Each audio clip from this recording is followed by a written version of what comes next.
Hi all ಎಲ್ಲರಿಗೂ ನಮಸ್ಕಾರ. Welcome to my YouTube channel. ಎಲ್ಲರೂ ಹೇಗಿದ್ದೀರಾ? ಎಲ್ಲರೂ ತುಂಬ ಚೆನ್ನಾಗಿದ್ದೀರಾ ಅಂತ ಅಂದ್ಕೊಂಡು ಇವತ್ತಿನ ವಿಡಿಯೋನ ಶುರು ಮಾಡ್ತಾಯಿದ್ದೀನಿ. ಇವತ್ತಿನ ವಿಡಿಯೋದಲ್ಲಿ ನಾವೊಂದು ಸೂಪರ್ ಆಗಿರೋಂತಹ ಸ್ನ್ಯಾಕ್ಸ್ ರೆಸಿಪಿ ಮಾಡೋದು ಹೇಗೆ ಅಂತ ನೋಡ್ಕೊಳ್ಳೋಣ. ನಾವು ಇವತ್ತಿನ ವಿಡಿಯೋದಲ್ಲಿ ಖಾರ ಬೂಂದಿ ಮಾಡೋದು ಹೇಗೆ ಅಂತ ಹೇಳ್ಕೊಡ್ತಾ ಇದ್ದೀವಿ. ಖಾರ ಬೂಂದಿ ಅಂಗಡೀಲಿ ಬರೋ ಥರನೇ ಬರುತ್ತೆ, ತುಂಬ ರುಚಿಯಾಗಿರುತ್ತೆ. ನಾವು ಇದನ್ನು ಅನ್ನದ ಜೊತೆ ನೆಂಚ್ಕೊಳ್ಳೋಕ್ಕಾಗಿರ್ಬೋದು, ಬಿಸಿಬೇಳೆಭಾತ್ ಮಾಡಿದಾಗಿರ್ಬೋದು, ಸುಮ್ಮನೆ ತಿನ್ನಬೇಕು ಅಂತ ಅನ್ನಿಸ್ದಾಗಿರ್ಬೋದು ಮಾಡಿಕೊಂಡ್ರೆ ತುಂಬ ರುಚಿಯಾಗಿರುತ್ತೆ. ಸಂಜೆ ಟೈಮ್ ಟೀ ಜೊತೆಗೆ ಸ್ನ್ಯಾಕ್ಸ್ ಥರ ಮಾಡ್ಕೋಬೋದು. ಅದು ಮನೆಯಲ್ಲಿ ತುಂಬ ಕಮ್ಮಿ ಟೈಮಲ್ಲಿ ತುಂಬ ಈಸಿಯಾಗಿ ತುಂಬ ಜಾಸ್ತಿ ಅಂದರೆ ನಮ್ಗೆ ಎಷ್ಟು ಬೇಕೋ ಅಷ್ಟು ಮಾಡ್ಕೋಬೋದು. ಬನ್ನಿ ನಾವಿವಾಗ ಹೇಗೆ ಮಾಡೋದು ಅಂತ ನೋಡ್ಕೊಂಬರೋಣ. ನಾವಿಲ್ಲಿ ಮೊದಲನೇದಾಗಿ 1 ಕಪ್ ಆಗೋಷ್ಟು ಅಂದರೆ 1/4 kg ಆಗೋಷ್ಟು ಕಡಲೆ ಹಸಿಟ್ಟು ತೊಗೊಂಡಿದ್ದೀವಿ. ಅದನ್ನು ತೊಗೊಂಡು ಒಂದು ಬಟ್ಲಿಗೆ ಹಾಕ್ಕೊಂಡಿದ್ದೀವಿ. ಅದಕ್ಕೆ 1-2 ಸ್ಪೂನ್ ಖಾರದ ಪುಡಿ ಹಾಗೆ 1-2 ಸ್ಪೂನ್ ಉಪ್ಪು ಹಾಕ್ಕೊಂಡು ಚೆನ್ನಾಗಿ ಮಿಕ್ಸ್ ಮಾಡ್ಕೊತಿದ್ದೀವಿ.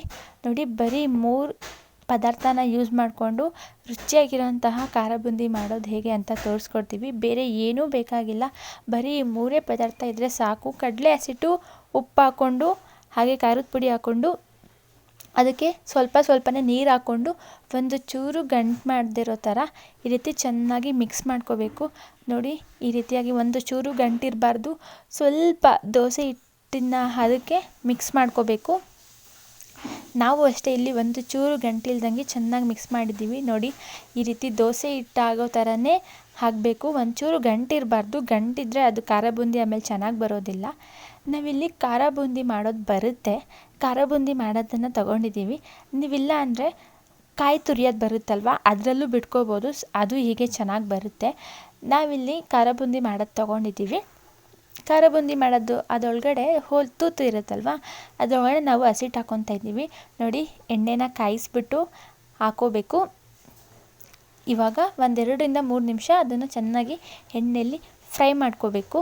ಅದು ಒಂದು ಸ್ವಲ್ಪ ಕಲರು ಚೇಂಜ್ ಆಗಬೇಕು. ಸ್ವಲ್ಪ ಗೋಲ್ಡನ್ ಕಲರ್ ಬರೋವರೆಗೂ ಎಣ್ಣೆಯಲ್ಲಿ ಫ್ರೈ ಮಾಡ್ಕೋಬೇಕು. ನೋಡಿ, ಇವಾಗ ಸ್ವಲ್ಪನೇ ಕಲ್ಲರು ಚೇಂಜ್ ಆಗ್ತಾ ಇದೆ. ಈ ರೀತಿ ಚೇಂಜ್ ಆಗಬೇಕು.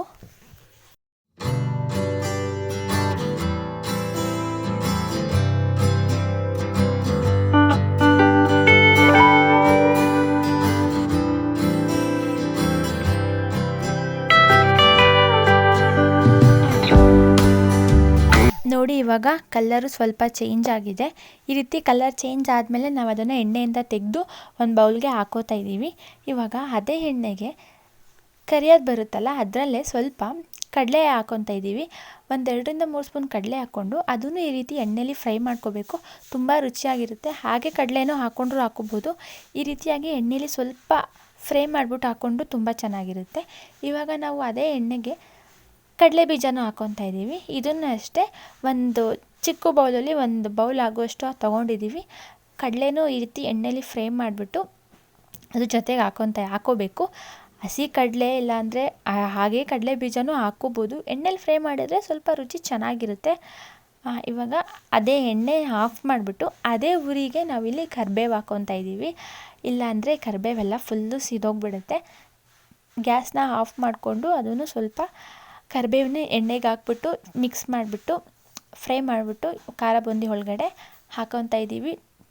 ನೋಡಿ, ನಾವಿಲ್ಲಿ ತೊಗೊಂಡಿದ್ದು ಸ್ವಲ್ಪ ಕಡಲೆ ಹಸಿಟ್ಟೆ, ಬಟ್ ಖಾರ ಬೂಂದಿ ನೋಡಿ ಎಷ್ಟೊಂದಾಗಿದೆ.